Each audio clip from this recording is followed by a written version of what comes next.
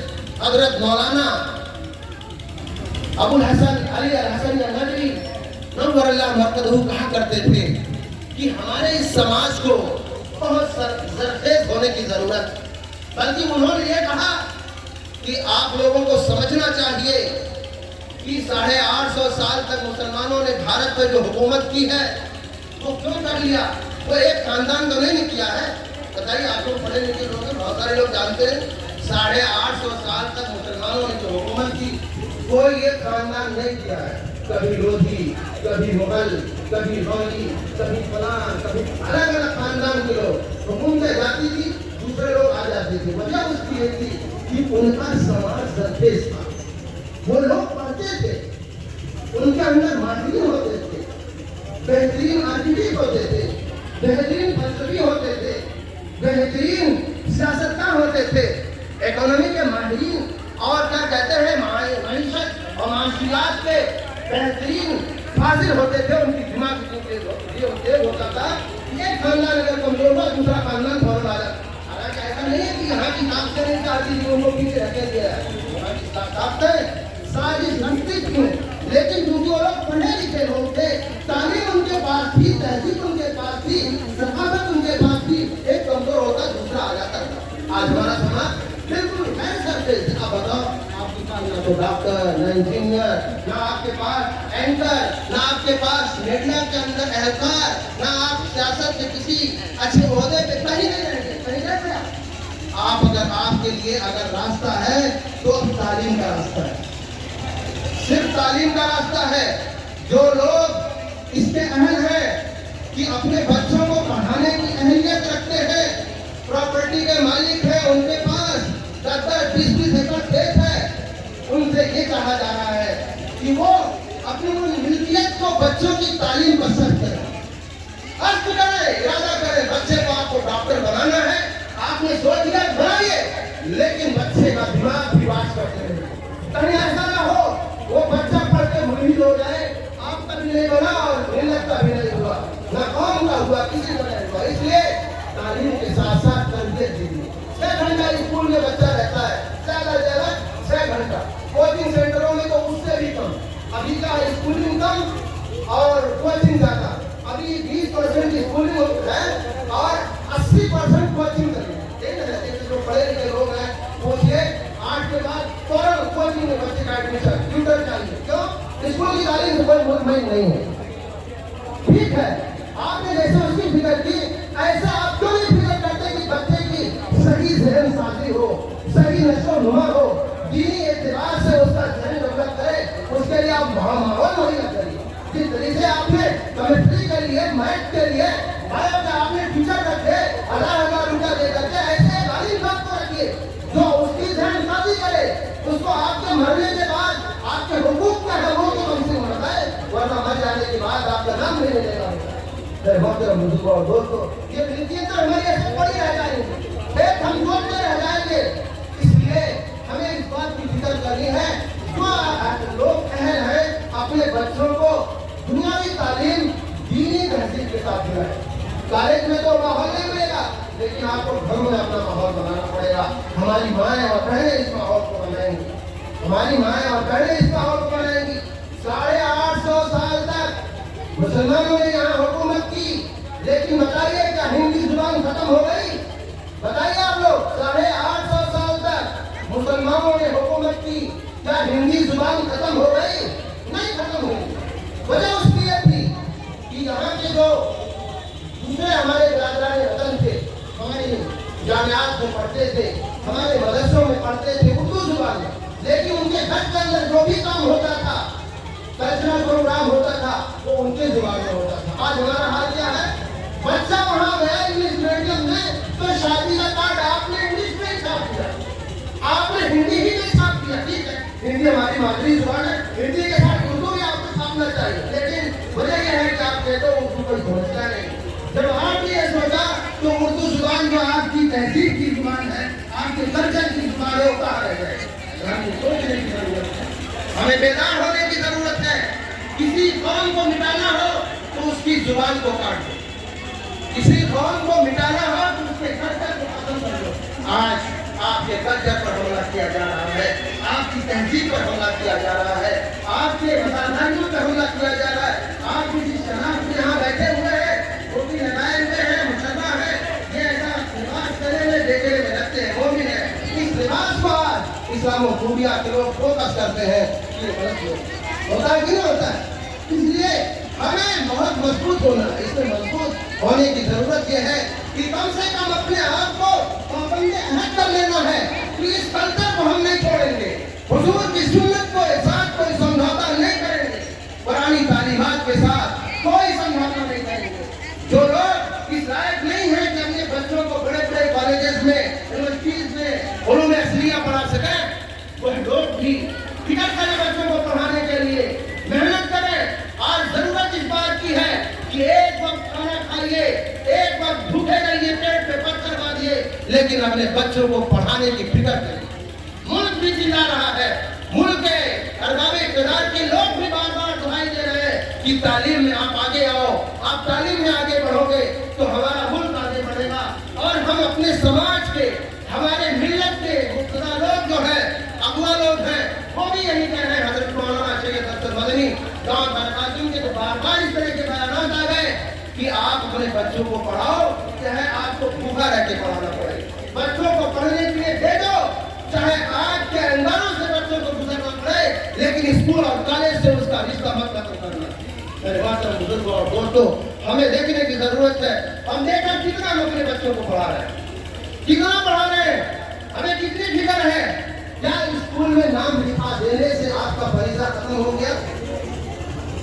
کیا بچے کو آپ لے جا کر کے اسکول میں نام لکھا دیے آپ کی ذمہ داری ختم ہو گئی؟ نہیں.